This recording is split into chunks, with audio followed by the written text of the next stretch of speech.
हम इस वीडियो में 12th CBSE हिंदी 2024 का प्रश्न पत्र जिसके अंदर हमारे 40 नंबर के MCQ आए हुए थे, हम उसको सोल्व करते हैं। तो देखिए, हमारा फर्स्ट इसके अंदर जो दे रखा है वो हमारा दे रखा है अपठित गद्यांश। तो अपठित गद्यांश के अंदर दे रखा है बेटा, सुचारित्र के दो सशक्त स्तंभ हैं, प्रथम सुसंस्कार और द्वितीय सत्संगति। सुसंस्कार जीवन की सत्संगति व सत्कर्मों की अर्जित संपत्ति है और सत्संगति वर्तमान जीवन की दुर्लभ विभूति है। जिस प्रकार कु धातु की कठोरता और कालिक पारस के स्पर्श से कोमलता और कामनीयता में बदल जाती है, ठीक उसी प्रकार कुमार्गी का कालुष्य सत्संगति से स्वर्णिम आभा में परिवर्तित हो जाता है। यानी कि बेटा इसके अंदर क्या दे रखा है, अच्छी संगत का प्रभाव आपके समक्ष बता रखा है। सतत सत्संगति से विचारों को नई दिशा मिलती है और अच्छे विचार मनुष्य को अच्छे कर्मों के लिए प्रेरित करते हैं। परिणामतः सुचरित्र का निर्माण होता है। आचार्य हजारी प्रसाद द्विवेदी ने लिखा है, महाकवि टैगोर के पास बैठने मात्र से ऐसा प्रतीत होता था मानो भीतर एक देवता जाग गया हो। वस्तुतः चरित्र से ही जीवन की सार्थकता है। चरित्रवान व्यक्ति समाज की शोभा है, शक्ति है। सुचरित्र से व्यक्ति ही नहीं समाज में सुवासित होता है और इस सुवास से राष्ट्र यशस्वी बनता है। विदुर जी की उक्ति अक्षरश सत्य है कि सुचरित्र के बीज हमें भले ही वंश परंपरा से प्राप्त हो सकते हैं, पर चरित्र निर्माण व्यक्ति के अपने बलबूते पर निर्भर है। आनुवांशिक परंपरा, परिवेश और परिस्थिति उसे केवल प्रेरणा दे सकते हैं और उसका अर्जन नहीं कर सकते। वह व्यक्ति को उत्तराधिकार में प्राप्त नहीं होता है। व्यक्ति विशेष के स्थिर चरित्र होने से पूरे राष्ट्र पर चरित्र संकट उपस्थित हो जाता है, क्योंकि व्यक्ति पूरे राष्ट्र का एक घटक है। अनेक व्यक्तियों से मिलकर एक परिवार, अनेक परिवार से एक कुल और अनेक कुलों से एक जाति या समाज और अनेकानेक जातियों और समाज समुदायों से मिलकर ही राष्ट्र बनता है। आज जब लोग राष्ट्रीय चरित्र निर्माण की बात करते हैं तो वे स्वयं उस राष्ट्र के आचारक घटक हैं। इस बात को विस्मृत कर देते हैं, भुला देते हैं। तो बेटा देखिए, इसके अंदर आपका फर्स्ट क्वेश्चन पूछ रखा है, सत्संगति वर्तमान जीवन की दुर्लभ विभूति है। पंक्ति में रेखांकित पद का आशय हो सकता है। दुर्लभ विभूति मतलब मीन्स होता है बेटा विलक्षण भाव। यानी कि आज के समय में जो मनुष्य है वो क्या बेटा, अच्छी संगत, किसी को मिलना, तो दुर्लभ विभूति होता है बेटा। विभूति का मतलब होता है मतलब जो हमारे भाव होते हैं उनको, और दुर्लभ होता है विलक्षण। तो इसके अंदर हमारा ऑप्शन आएगा सी, विलक्षण भाव। नेक्स्ट इसके अंदर क्वेश्चन आपका दे रखा, सुचारित्र के सशक्त स्तंभ है। तो बेटा हमारा सेकंड पंक्ति के अंदर ही ये पंक्ति दे रखी है कि भी दो सशक्त स्तंभ कौन से हैं, सुसंस्कार और सत्संगति। तो हमारा आ जाएगा बेटा ऑप्शन चौथा डी, सुसंस्कार और सत्संगति। नेक्स्ट आपका क्वेश्चन दे रखा है, संदर्भ के अनुसार गद्यांश में कालुष्य शब्द का सटीक अर्थ क्या हो सकता है। तो बेटा इसके अंदर कालुष्य का पूछ रखा है। पंक्ति हमारी क्या दे रखी है, देखो कि भाई जो कालुष्य है वो किसके अंदर परिवर्तित हो जाता है, स्वर्णिम आभा के अंदर। तो बेटा आपका आ जाएगा कालिमा। जो कुमार्ग पर जो मनुष्य की कालिमा होती है वो स्वर्ण आभा में, आभा होती है चमक, वो परिवर्तित हो जाती है उसके अंदर। तो हमारा ऑप्शन इसके अंदर बनेगा कालिमा। नेक्स्ट कहता है, गद्यांश के अनुसार सतत संगति से क्या प्राप्त होता है, क्या प्राप्त होता है। तो बेटा हमारा देखिए इसके अंदर ऑप्शन हमारा आ जाएगा इसके अंदर फोर्थ का। फर्स्ट इसके अंदर दे रखा है ईश्वर का, ये इसे फर्स्ट पर्सन है। तो बेटा हमारा क्या आ जाएगा, फोर्थ में विचारों को नई दिशा मिलती है। नेक्स्ट कहता है, गद्यांश में भीतर का देवता कथन किस बात की ओर संकेत करता है। तो बेटा उसके अंदर भीतर का देवता यानी कि जो दिव्य गुण है उनका आभास मनुष्य को होने लगता है। ठीक है। नेक्स्ट कहता है, निम्नलिखित कथनों पर विचार कीजिए। उसके बाद हमने इसमें से ये बताना गद्यांश के अंदर कौन सा कथन हमारा सही है। तो बेटा फर्स्ट कहता है स्थिर चरित्र से ही जीवन सार्थक है, तो बेटा ये हमारा रोंग है। नेक्स्ट कहता है स्थिर चरित्र से ही राष्ट्र निर्माण संभव है, नहीं हो सकता, तो बेटा ये भी हमारा गलत है। नेक्स्ट कहता है अनुवांशिक परंपरा से ही चरित्र अर्जन संभव है, ये भी नहीं हो सकता। नेक्स्ट कहता है उदात्त चरित्र से ही जीवन की सार्थकता है, तो इसके अंदर हमारा ऑप्शन आ जाएगा बेटा सी, केवल कथन फोर्थ सही है। नेक्स्ट कहता है कुधातु की कठोरता और कालिक पारस के स्पर्श से कोमलता और कामनीयता में बदल जाती है, इस कथन के मूल भाव को व्यक्त करने वाली कहावत कौन सी है? तो बेटा इसके अंदर आपका आ जाएगा सठ सुधर ही सत्संगति पाई, यानी कि जो मूर्ख से भी मूर्ख व्यक्ति जो होता है, अगर उसको अच्छी संगत पा जाती है तो बेटा वो भी क्या हो जाता है, सुधर जाता है, अच्छा बन जाता है। तो हमारा ऑप्शन आ जाएगा इसके अंदर सी। नेक्स्ट कहता है विदुर जी की उक्ति के संदर्भ में क्या सत्य नहीं है? क्या सत्य नहीं है पूछ रखा है बेटा इसके अंदर। फर्स्ट कहता है सुचरित्र के बीज परंपरा से प्राप्त हो सकते हैं, ये आपका ठीक है। नेक्स्ट कहता है चरित्र निर्माण व्यक्ति के स्वयं के प्रयासों पर निर्भर है, तो बेटा ये भी ठीक है, क्योंकि प्रयास तो मनुष्य को खुद करना पड़ेगा अपना चरित्र निर्माण करने के लिए, उसको सुधारने के लिए, ये भी ठीक है। नेक्स्ट कहता है परिस्थिति उसे केवल प्रेरणा दे सकती है, तो ये भी हमारा सही है। तो बेटा इसके अंदर हमारा आ जाएगा फोर्थ ऑप्शन, चरित्र निर्माण संगति से होता है, संगति से बेटा सुधर सकता है हमारा चरित्र, ठीक है। निर्माण तो मनुष्य को चरित्र का खुद करना पड़ेगा। नेक्स्ट कहता है हजारी प्रसाद द्विवेदी के कथन के माध्यम से लेखक ने उल्लेख किया है, तो हजारी प्रसाद द्विवेदी ने क्या बोला है कि भाई महाकवि टैगोर के बारे में उन्होंने कहा था कि भाई महाकवि टैगोर की दिव्यता को। नेक्स्ट कहता है स्थिर चरित्र संपूर्ण राष्ट्र को कैसे प्रभावित करता है? तो बेटा जो स्थिर चरित्र होता है वो कैसे करता है कि भाई राष्ट्र पर चरित्र संकट उपस्थित हो जाता है, ये भी हमारा इस गद्यांश के अंदर दिया हुआ है। तो बेटा ये हमारे गद्यांश के क्वेश्चन है। नेक्स्ट हमारा इसके अंदर कविता का पैसेज है, तो देखिए कविता के अंदर मैं कब कहता हूँ जग मेरी धूर्धर गति के अनुकूल बने, मैं कब कहता हूँ जीवन मरु नंदन कानन का फूल बने, कांटा कठोर है तीखा है उसमें उसकी मर्यादा है, मैं कब कहता हूँ वह घटकर प्रांतर का ओछा फूल बने, मैं कब कहता हूँ मुझे युद्ध में कहीं न तीखी चोट मिले, यानी कि उसके ऊपर युद्ध में कोई प्रहार न हो, मैं कब कहता हूँ प्यार करूँ तो मुझे प्राप्ति की ओट मिले, यानी कि उसको सहारा मिले। नेक्स्ट कहता है मैं कब कहता हूँ विजय करूँ मेरा ऊंचा प्रसाद बने, प्रासाद होता है बेटा महल। नेक्स्ट है या पात्र जगत की श्रद्धा की मेरी धुंधली सी याद बने, पथ मेरा रहे प्रशस्त सदा क्यों विकल करे यह चाहे मुझे, विकल होता है बेटा बेचैन, नेत्री तो न मेरा छिन जावे क्यों इसकी हो परवाह मुझे, मैं प्रस्तुत हूँ चाहे मेरी मिट्टी जनपद की धूल बने, फिर उस धूली का कण कण भी मेरा गतिरोधक शूल बने।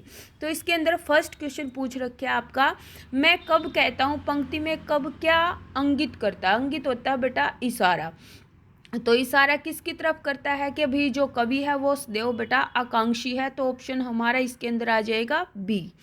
नेक्स्ट कहता है संसार के विषय में कवि का क्या विचार है? तो बेटा इसके अंदर हमारा ऑप्शन आ जाएगा डी कि भाई जो संसार है वो अपनी गति से चले।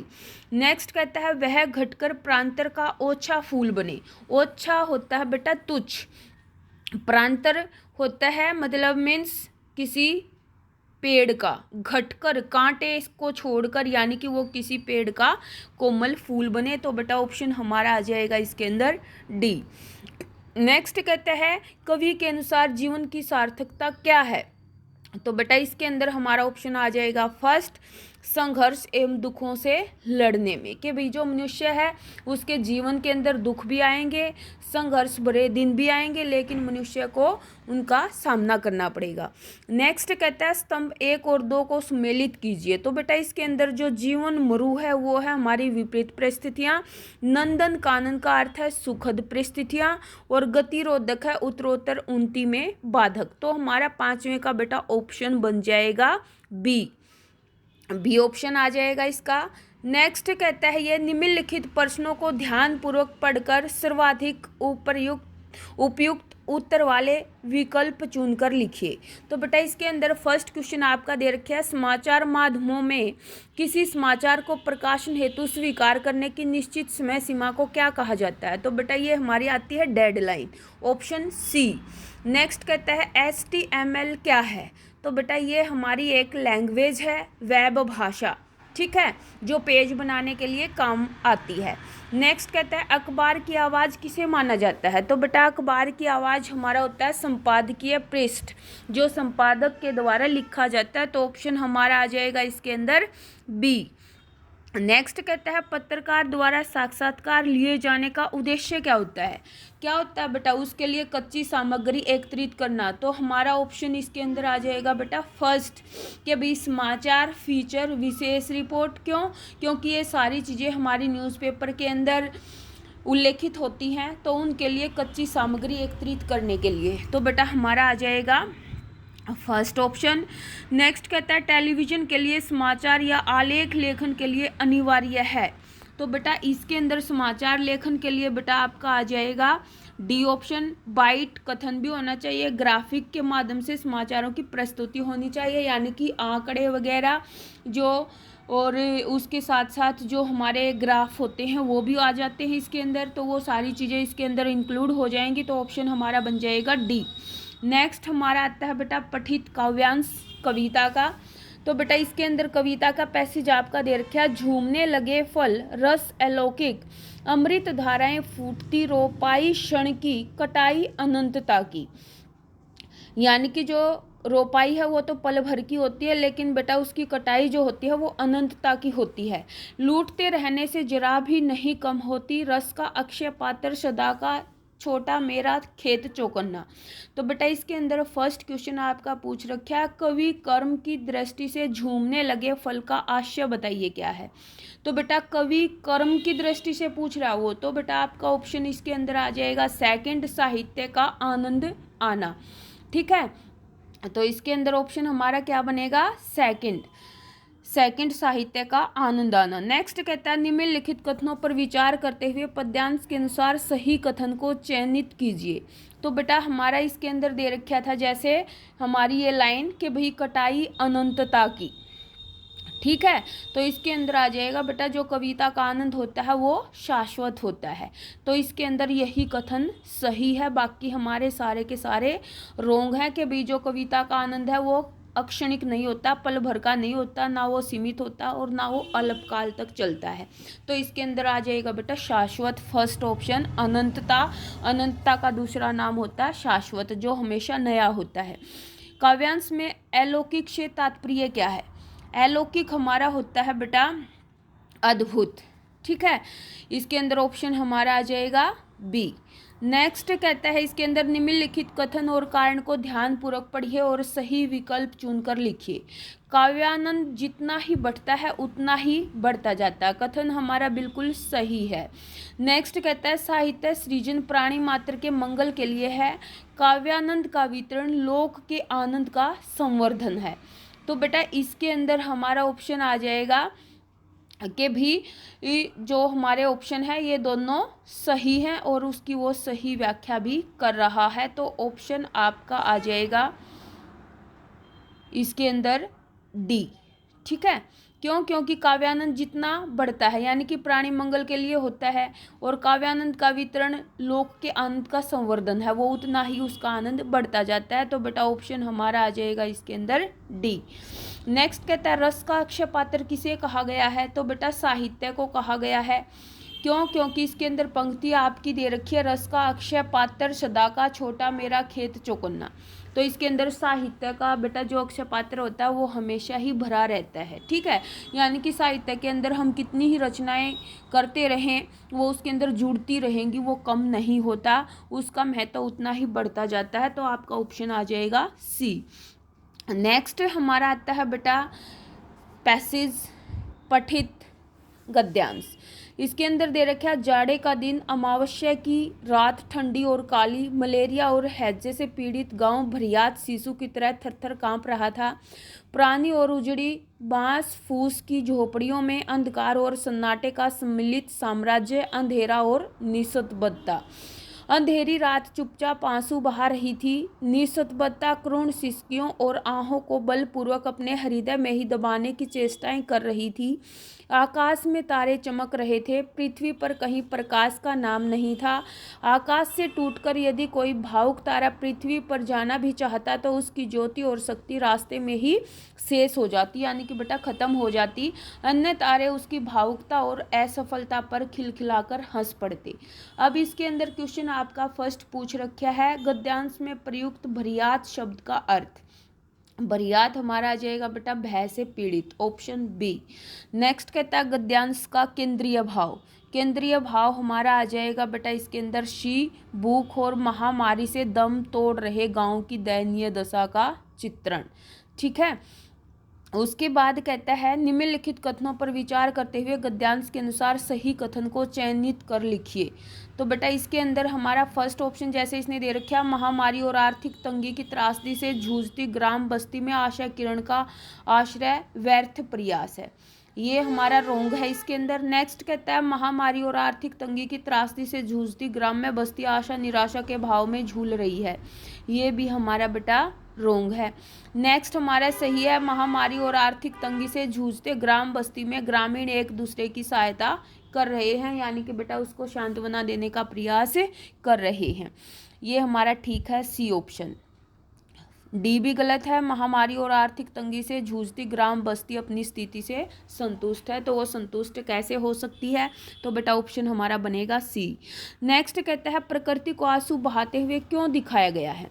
क्यों दिखाया गया है, तो बेटा इसके अंदर हमारा ऑप्शन आ जाएगा सेकंड, गांव वालों के दुख में जो प्रकृति है उसको भी दुखी दिखाने हेतु इसका प्रयोग किया गया है। नेक्स्ट कहते हैं स्तंभ 1 और 2 को सुमेलित कीजिए। फर्स्ट है हमारी अमावस्या की रात ठंडी और काली, तो बेटा इसके अंदर जो हमारा ऑप्शन है वो हमारा बन जाएगा ए ऑप्शन। फर्स्ट का हमारा आ जाएगा तीसरा, निराशापूर्ण परिवेश। नेक्स्ट कहता है प्रकाश का नाम नहीं, तो बेटा इसके अंदर हमारा आ जाएगा आशा एवं जिजीविषा का अभाव। नेक्स्ट कहता है तारे की शक्ति और ज्योति रास्ते में ही शेष हो जाती है, यानी कि बेटा जो पीड़ित गांव वालों की मदद न कर पाना, यानी कि जो गांव वाला बेटा सहारा उनको सांत्वना देने का प्रयास भी करता है तो क्या हो जाता है वो खुद ही भावुक हो जाता है वहाँ पे, और उसकी कमजोरी पर जो दूसरे लोग हैं वो मजाक उड़ाते हैं। ठीक है, नेक्स्ट हमारे आते हैं बेटा वितान के अंदर फर्स्ट क्वेश्चन है आपका, यशोधर बाबू अपने मात हतों से छुट्टी के समय मनोरंजक बात क्यों करते थे, तो बेटा इसके अंदर हमारा ऑप्शन आ जाएगा फर्स्ट, दिन भर के शुष्क व्यवहार का निराकरण करने के लिए, उसको थकान को मिटाने के लिए। नेक्स्ट कहता है हम लोगों के यहाँ सिल्वर वेडिंग कब से होने लगी है, यह कथन किसके द्वारा किसे संबोधित कर रहा है, तो बेटा ये कथन यशोधर बाबू ने अपने बेटे भूषण को बोला था जब वो सिल्वर वेडिंग मना रहे थे और उसके कई दोस्त और मित्र उनके घर में आए हुए थे, और जो उसके पिता थे वो उनके सामने आने से नज़र चुरा रहे थे, जी चुरा रहे थे, तो काफ़ी टाइम बीत चुका था, जो मेहमान थे वो बहुत सारे जा भी चुके थे, और जो उसके बेटे के मित्र थे वो कुछ रुके हुए भी थे, तो उन्होंने जब वो टाइम से लेट आए तो तब उन्होंने ये कथन कहा था बेटे को कि भाई आज सिल्वर वेडिंग के दिन भी इतनी लेट, तो उन्होंने यशोधर बाबू ने तब ये पंक्ति अपने बेटे को कही थी, और इसका जो रिप्लाई दिया था उत्तर वो हमारा तिवारी ने दिया था जो इसका मित्र था, तो बेटा इसके अंदर ऑप्शन आपका आ जाएगा फर्स्ट। नेक्स्ट कहता है जूझ कहानी के लेखक को कविता लिखने की प्रेरणा किससे मिली थी, तो बेटा उनके मराठी अध्यापक नवाज सोंधलेगेकर से। नेक्स्ट कहता है निम्नलिखित कथनों पर विचार कीजिए और उचित विकल्प का चयन कीजिए। बसंत पाटिल पढ़ने में बहुत कमज़ोर था, ये बेटा हमारा गलत है। नेक्स्ट कहता है बसंत पाटिल आनंदा का शत्रु था, ये भी हमारा गलत है। नेक्स्ट है बसंत पाटिल कक्षा का मॉनिटर था, ये हमारा ठीक है। बसंत पाटिल कक्षा 12वीं का छात्र था, ये भी गलत है, तो बेटा इसके अंदर केवल कथन 3 आ जाएगा, सी ऑप्शन। नेक्स्ट कहता है कथन और कारण को ध्यानपूर्वक पढ़िए और सही विकल्प चुनकर लिखिए। क्वेश्चन है आपका सिंधु सभ्यता को जल संस्कृति कहा जाता है, ये बिल्कुल ठीक है। नेक्स्ट कहता है सिंधु घाटी सभ्यता पहली ज्ञात संस्कृति है जिसमें लगभग 700 कुएं, नदी, स्नानागार और बेजोड़ जल निकासी की व्यवस्था है। तो बेटा ये इसकी जल संस्कृति को ही डिफाइन कर रहा है आगे। तो इसके अंदर आ जाएगा कथन और कारण दोनों सही हैं और उसकी वो सही व्याख्या कर रहा है, किंतु कारण कथन की सही व्याख्या करता है। तो ऑप्शन आपका आ जाएगा डी। नेक्स्ट इसके अंदर कहता है सिंधु घाटी सभ्यता का स्वरूप था। तो बेटा ये एक शहरी सभ्यता थी, नगरीय आ जाएगा हमारा बी ऑप्शन। ठीक है, शहरी सभ्यता थी ये। तो बेटा प्राचीन शहरों में सबसे विकसित शहरों की श्रेणी के अंदर ये गिनी जाती है। 5000 साल पहले की सभ्यता है। तो ऑप्शन आपका आ जाएगा बी। नेक्स्ट कहता है वर्तमान में सिंध की खास पहचान क्या बन गया है। तो बेटा इसके अंदर हमारा ऑप्शन आ जाएगा सी, छापे वाला कपड़ा अजरक। ठीक है, ऑप्शन सी, छापे वाला कपड़ा अजरक। नेक्स्ट कहता है पत्थर की शिला पर लिखी कविता झूझ कहानी के लेखक के द्वारा कब मिटाई जाती थी। कब मिटाई जाती थी? जब उसको बेटा वो कंठस्थ हो जाती थी, याद हो जाती थी। तो ऑप्शन आपका आ जाएगा बी। नेक्स्ट कहता है सिल्वर वेडिंग कहानी में प्रयुक्त असीक का फूल से क्या तात्पर्य है। असीक का फूल हमारा होता है बेटा आशीर्वाद के फूल। तो ऑप्शन आपका आ जाएगा बी। नेक्स्ट कहता है जब तक बाप है जब तक मौज करें। यशोधर बाबू यह बात अपने बच्चों से कहते हैं, यानी कि कब कहते हैं। तो बेटा इसके अंदर ऑप्शन आपका आ जाएगा फर्स्ट, उन पर व्यंग्य करने के लिए, तंजिया कसने के लिए। तो बेटा तंजिया हमारा होता है व्यंग्य। तो बेटा ये हमारे क्वेश्चन थे इसके एमसीक्यू। उम्मीद करती हूँ आपको अच्छे से समझ में आ गए होंगे। पेपर आपका लगभग मेरे हिसाब से ठीक हो गया होगा। क्योंकि हमारा ज़्यादा डिफ़िकल्ट पेपर नहीं था, बिल्कुल ठीक पेपर आया हुआ है। तो बेटा इसके अंदर आप अपने क्वेश्चन पेपर को मैच करके अपना आपका जो स्कोर रहेगा वो कमेंट के माध्यम से मुझे बताएं, ताकि आप अपने स्कोर का आंकलन लगा सको कि भाई हमारे पेपर के अंदर कितने मार्क्स बन सकते हैं। तो बेटा इसका हमें जो आंकलन है वो कमेंट के माध्यम से हम तक पहुंचाएं। जय हिंद, जय भारत।